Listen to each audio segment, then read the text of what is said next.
하나님 말씀 출애굽기 27장 9절에서 19절 말씀을 함께 읽도록 하겠습니다. 너는 성막의 뜰을 만들지니 남을 향하여 뜰 남편에 광이 100규빗의 세마 포장을 쳐서 그 한편을 당하게 할지니 그 기둥이 스물이며 그 받침 스물은 노스로 하고 그 기둥의 갈고리와 가름대는 은으로 할지며 그 북편에도 광이 100규빗의 포장을 치되 그 기둥이 스물이며 그 기둥의 받침 스물은 노스로 하고 그 기둥의 갈고리와 가름대는 은으로 할지며 뜰의 옆 곧 서편에 광 50규빗의 포장을 치되 그 기둥이 열이요 받침이 열이며 동을 향하여 뜰 동편에 광도 50규빗이 될지며 문 이편을 위하여 포장이 15규빗이며 그 기둥이 셋이요 받침이 셋이요 문 저편을 위하여도 포장이 15규빗이며 그 기둥이 셋이요 받침이 셋이며 뜰문을 위하여는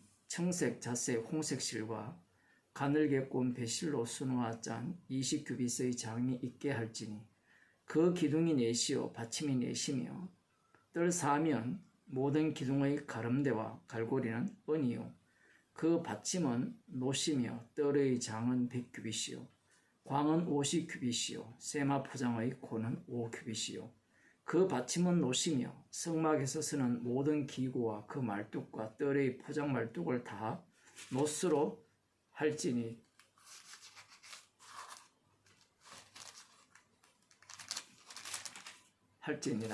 아멘. 오늘 본문은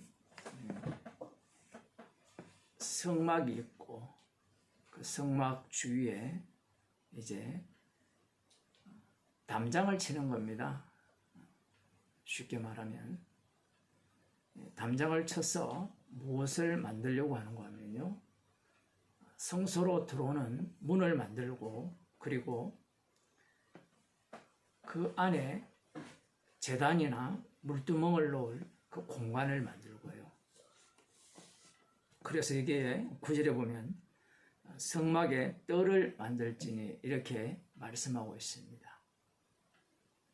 크기는 약 한 45m, 동서로 45m, 그 다음 남북으로 한 22m 정도 되는 크기입니다. 대략 그런 거예요. 그리고 이 동쪽에 이 성소로 들어가는 문이 만들어지는데 그 문의 넓이가 약 9m 이 정도 되고요. 그 왼쪽 편, 오른쪽 편이 동일한 그 길이로서의 이 담장이 쳐지면 6.48m 정도 그렇게 되는 겁니다. 이 문을 천막으로 되어 있으니까, 장막으로 되어 있으니까 어떻게 여느냐라고 하면 그냥 이렇게 밀어서 연다라고 이렇게 볼 수 있는 겁니다. 자, 그럼 여기에서 성막의 그 뜰에서 주로 어떠한 일이 이루어지느냐라고 하면 이 성막의 뜰에서는 번제물을 잡아요. 그리고 이곳에서는 속제물도 잡고요. 속건제 제물도 잡습니다. 그리고 제사장 위임을 할 때도 그 제물을 잡고요. 대속제일 날 여기서 역시 하나님께 드릴 희생의 제물을 잡는 겁니다. 그 제물을 잡을 때는 항상 그 당사자가, 제사장이면 제사장이 그 제물에 안수를 하죠.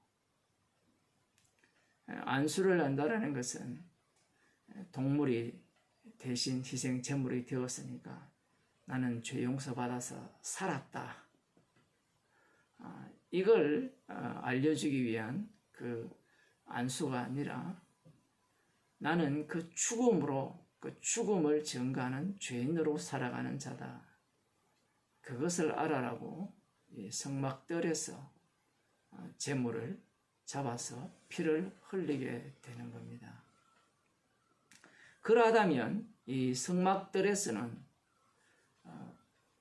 이스라엘 백성들의 죄가 용서되기 위하여 희생 제물이 죽임당하는 곳이 되는 거예요.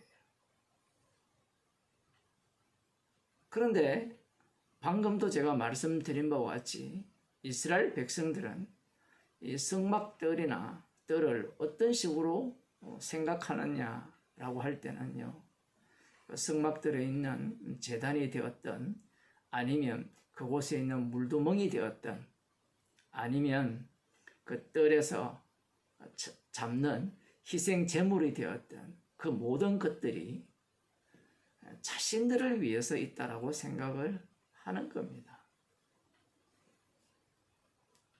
역대하 25장을 한번 보겠습니다. 이 희생 제물을 잡는 이 뜰에서, 성전의 뜰에서 어떤 일이 일어나는가를 이 말씀을 통해서 보게 되면 놀라지 않을 수 없는데요. 20절부터 보면, 이에 하나님의 신이 제사장 여호야다의 아들 스가랴를 감동시키심에, 이런 표현이 나옵니다.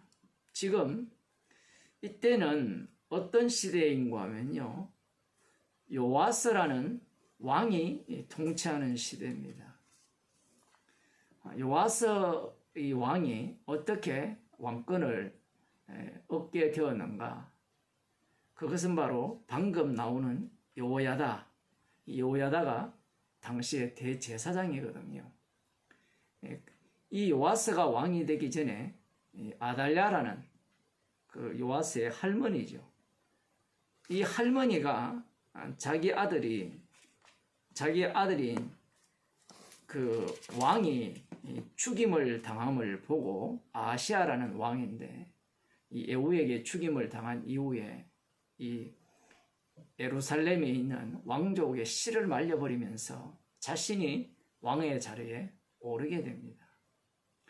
이 빼앗긴 왕권을 누가 다시 찾아오게 되는가 하면 이 방금 나오는 대제사장 여호야다가 찾아오게 되는 거예요. 여호야다가 이 요아스가 7살 때 그 왕권을 갖게 하여서 그 왕권을 튼튼하게 만들어 줍니다. 그런 가운데 어떤 사건이 있었는가 하면, 이 요아스 왕이 나름대로 하나님을 위해서 뜻을 펼치려고 하면서 이 성전을 중건하려고 하는 거예요. 이 당시에 이 아달랴, 이 오므리의 손녀라고 되어 있는데, 그 아합의 북이스라엘 아합 왕의 계열이에요. 성전 자체를 쑥대밭으로 만들어 놨습니다. 우상숭배를 했기 때문에. 그래서 이 요아스 왕이 사실은 실권이 없어요. 대제사장 여호야다가 실권을 갖고 있는데, 어쨌든 이 왕이 나서서 왕권을 행사하기 위해서 이 제사장과 그 레위 사람들을 모으고 성전 중건을 위해서 모세가 명한 성전세를 거두라고 명을 합니다. 성전을 수리할 돈을 빨리 거두라고 명을 내렸는데, 이 레위 사람이 빨리 안 했어요. 이들이 누구 말을 잘 듣는가 하면 이 대제사장 여호야다의 말을 잘 들어요. 그 이유가 있습니다. 요아스 왕이 왜 성전을 중건하려고 이러한 어떤 그 왕권을 행사하는가라고 보면, 내가 왕이라는 거예요. 내가 유다의 왕이라는 겁니다. 여호야다 대제사장은 너가 왕이 아니라는 거예요. 결론부터 말씀드리면, 놀랍게도 이 여호야다 이 대제사장은 이 왕이 묻히는 곳에 묻히게 되고요, 이 요아스 왕은 열왕의 묘실에 들어가지는 못하고 그 다윗성에 묻히게 돼요. 독특합니다. 이것까지도 얘기하면 너무 시간이 기니까요. 내가 왕이라는 겁니다. 왕은 성전을 지켜야 되고 보호해야 되고 만일에 성전에 문제가 발생했으면 자신이 중건해야 된다는 게 요아스 왕의 생각이었던 겁니다. 마음속에 딴 마음을 품고 있었던 거예요. 그래서 말을 듣지 아니하니까 왕이 대제사장 여호야다를 불러 네가 어찌하여 레위 사람을 시켜서 여호와의 종 모세와 이스라엘의 회중이 번막을 위하여 정한 세를 유다와 예루살렘에서 거두게 하지 아니하였느냐. 명분이 좋죠. 누구를 명령할 혼낼 명분인가 하면 이 대제사장 여호야다를 왕권으로 하나님의 말씀을 갖고 와서 진누를 통치할, 혼낼 그런 어떤 명분이 된 겁니다. 그런데 성경이 재밌는 게 7절에 보면 이는 그 악한 여인 아달랴의 아들들이 하나님의 전을 깨뜨리고 또 여호와의 전의 모든 성물을 바알들에게 드렸음이니라. 사실 이 요아스 왕도 아달랴의 손자니까. 재밌는 것은 이 말씀을 여기에 집어넣은 이유가 이 요아스가 지금 성전을 중건하고자 하는 이유, 모세가 정한 성전세를 빨리 거두라고 하는 그 목적이 여기에 있었던 거예요. 제가 지금 성경을 잘못 읽는 게 아니고요. 말씀 자체가, 하나님의 말씀 자체가 지금 요아스의 본심을 끄집어내고 있는 겁니다. 그래서 이제 왕이 명령을 내리죠. 한 궤짝을 만들어서 세금을 낼 궤짝을 만들어서 여호와의 전 문 밖에 두게 하고 유다와 예루살렘에 반포하여 하나님의 종 모세가 명한 그 성전세를 드리게 하라니까 놀랍게도 모든 방백들과 백성들이 기뻐하여 마치기까지 돈을 가져다가 궤에 던진지라. 돈이 차고 넘쳤어요. 그러면서 성전을 제대로 중건을 했습니다. 이전 모양대로 그 13절에 보면 공장들이 맡아서 수리하는 역사가 점점 진취되므로 하나님의 전을 이전 모양대로 경곡해 하니라. 역대하 24장에 14절에 그렇게 말씀하고 있습니다. 13절에. 그 이후에 어떤 일이 있었느냐라고 하면 그 14절 하반절에 보면 그 14절 봅시다. 필력한 후에 그 남은 돈을 왕과 여호야다의 앞으로 가져온 거로 그것으로 여호와의 전에 설 그릇을 만들었으니 곧 성교 제사 드리는 그릇이며 또 숟가락과 금, 은 그릇들이라. 여호야다가 세상에 사는 모든 날에 여호와의 전에 항상 번제를 드렸더라. 대제사장 여호야다는 제대로 된 번제를 드린 겁니다. 물론 요아스 왕은 이용할 뿐이고요. 여호야다가 나이 많아 늙어서 죽었습니다. 늙어 죽은 이후에 놀랍게도 유다 왕 다윗의 후손만이 들어가서 묻힐 그 열왕의 묘실에 장사되어졌고 그 이후에 어떤 일이 발생하느냐라는 겁니다. 여호야다가 죽고 나니까 이 요아스 왕이 누구의 말을 듣는가 하면 유다 방백들의 말을 듣게 돼요. 유다 방백들이라는 것은 이 지방 호족들이라고 볼 수 있습니다. 각자 권력, 힘을 갖고 있는 군사력을 갖고 있는 유다 방백들이 와서 왕에게 절하며 왕이 그의 말을 들어요. 그들의 말을 듣습니다. 그들이 무슨 말을 했는가 하면 그게 보면 그 12의 하나님 여호와의 전을 버리고 아세라 목상과 우상을 섬긴 고로 이 죄로 인하여 진노가 유다와 예루살렘에 임하니라. 대제사장 여호야다로 인하여서 근근히 힘도 함께 갖고 있거든요. 군사력도 함께 갖고 있는 그 대제사장으로 인하여서 번제도 계속해서 드려지고 있었고 하나님 앞에 제대로 지금 서가는 그러한 모양을 갖춘 것 뿐이에요. 그런데 이 힘을 갖고 있던 여호야다라는 대제사장이 죽자마자 이 요아스 왕, 요아스는 이 여호야다가 왕으로 세워졌잖아요.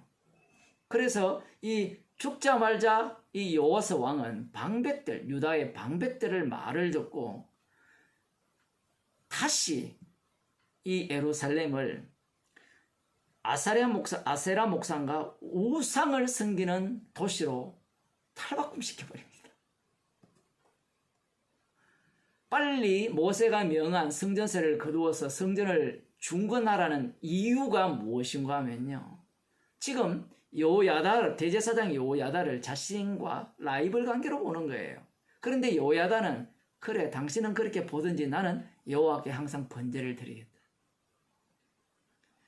여호와 전에서 항상 선을 행하겠다. 이것뿐이에요. 그런데 죽자마자 요아스가 그 본심을 드러내는 겁니다. 내 마음대로 하겠다는 거예요. 지금까지는 네 윗세에, 여호야다라는 대제사장 윗세에 눌려서 내가 너의 말을 들었지만 이제는 내가 너의 말을 듣지 않고 유다 방백들의 말을 듣는다. 사실 유다 방백들이라는 것은 왕의 말을 듣는 자들이거든요. 그러자 여호와께서 진노하셔서 유다와 예루살렘에 여호와의 진노가 임했는데, 그런 상황에서 여호와께서 선지자들을 요아스 왕에게 보내어서 여호와께로 돌아오라고 외쳤어요. 선지자가 등장했다는 것은 끝났다는 얘기입니다. 안 들어요. 지금도 똑같습니다. 복음 전파자가 있다는 것은 그 복음을 듣고 올 자는 없다라는 얘기예요. 주께서 창세전에 그리스도 안에서 택한 자만 구원하세요. 선지자가 등장했다는 것은 듣지 않겠다라는 겁니다. 선지자들이 아무리 경계하라고 우상을 버리라고 외쳐도 안 들어요. 왜 안 듣느냐? 왕권이 중요한 거예요. 들어버리면 또 누구 말을 따라다녀야 되죠? 선지자의 말을 따라다녀야 됩니다. 지금까지 대제사장 여호야다의 말을 듣고 그 윗세에 눌려, 사실은 윗세가 아니라 말씀에 눌린 건데, 그 윗세에 눌려 왕노릇 제대로 못했는데 만일에 선지자의 말까지 들은다면 어떻게 되겠습니까? 그 중에 하나님께서 누구를 보내시는가 하면 여호야다의 아들 스가랴를 감동시켜서 백성 앞에 높이 서서 저희에게 외치게 하셨어요. 여기에 나오는 그 스가랴는 대제사장 여호야다의 아들이죠. 근데 성경에 보면 이 대제사장 여호야다의 아들이니까 이 스가랴가 대제사장일 수가 있고요, 제사장일 수가 있습니다. 제사장인 것은 분명하죠. 대제사장일 가능성이 더 높고요.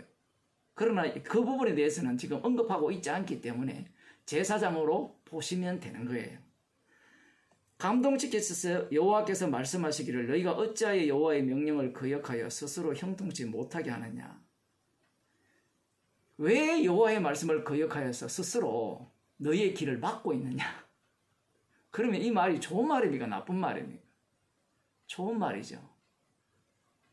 말씀을 들으면 너희들이 형통케 될 것인데 지금 말씀에 순종하지 않아서 형통치 않다라는 겁니다. 그래서 너희가 여호와를 버린 고로 여호와께서도 너희를 버리셨다. 이렇게 외쳤어요. 지금 어디서 외치는가 하면 거의 성전에서 외치는 겁니다. 교회에 가서 외치는 내용이 뭔가 하면 당신들은 지금 우상 숭배자입니다. 어찌하여 당신들은 생명의 길을 버리고 사망의 길을 선택했습니까? 라고 하면 어떻게 하겠어요? 21절 보겠습니다. 무리가 함께 깨하고 왕의 명을 쫓아 여호와의 전뜰 안에서 돌로 쳐 죽였습니다. 왕이 명을 내립니다. 어디서 죽여버려야죠? 성전 뜰 안에서 이 대제사장 여호야다의 아들 제사장이죠. 이 대제사장 스가랴를 돌로 쳐 죽여버립니다. 이미 이 예루살렘 자체를, 성전 자체를 우상 숭배의 요람으로 만들어버렸죠. 그러니 자신에게 반대되는 말을 하고 기분 나쁜 말을 하는 자는 살려둘 수가 없습니다. 그런 자는 성전뜰에서 죽여야 돼요. 이 명령을 누가 내리는가 하면 이스라엘 왕은요, 자신은 왕이 아니라 여호와 하나님만이 유일한 왕이시고 자신은 여호와 하나님께서 베푸신 은혜, 그 은혜를 증거하는, 나는 왕이 아니요라는 것을 증거하는 왕인데, 지금 요아스 왕은 내가 왕이라는 거예요. 그래서 여호와께서 명하신 성전뜰에서 희생 제물을 잡는 그 자리에 누구를 잡아 죽이는가 하면 자기를 공격하고 자기를 향해서 지적질하는, 자신의 마음을 불쾌하게 하는 대제사장 여호야다의 아들 스가랴를 죽여버리는 겁니다. 인간은 성전의 뜰을 이렇게밖에 사용을 못해요. 시간이 지나면 뭔가 인간들이 더욱더 훌륭해지고 더욱더 하나님께 가까이 나올 수 있을 것이라 그렇게 생각을 하지만, 시간이 지날수록 종말은 가까워지고 종말 때에 주께서 이 땅에 오셨죠. 예수님께서 이 땅에 오셔서 십자가 지셨다라는 것은 이 세상은 끝났다라는 말씀입니다. 그 예수님을 누가 죽입니까? 민수기 25장에 보면 여호와의 질투심을 갖고 이 우상 숭배하는 자를 이 창으로 찔러 죽인 비나스처럼 예수님 당시에 여호와를 향한 그 열심, 성전을 향한 그 열심과 질투심으로 예수님을 십자가에 못 박아 죽여버리는 겁니다. 나를 위한 십자가가 아니면, 나를 위한 하나님이 아니면 반드시 없애버리겠다는 것이 바로 인간들의 본심인 겁니다. 오늘 또 십자가는 사람들이 기뻐하지 않습니다. 원하지를 않죠. 나를 죽이고 나를 부인하고 내 속에서, 이 육 속에서 새롭게 창조해내시는 주님의 피를 증거하는 증거물로 우리를 만들어내시는 그 십자가는 그 어떤 인간도 바라지 않습니다. 가치가 없죠. 유용성이 없습니다. 나를 불쾌하게 하는 거예요. 그래서 오늘날도 여전히 십자가는 교회 안에서 제거당하고 예수 믿는 자 안에서 죽임당하는 겁니다. 기도하시겠습니다.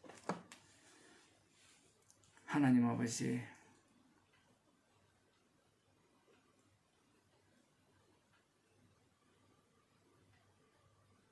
십자가가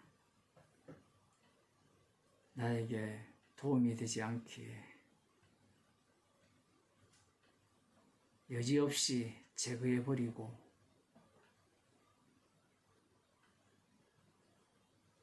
죽여버리는 그러한 인간의 악마성을 말씀을 통하여 저희들에게 보여주심을 감사드립니다.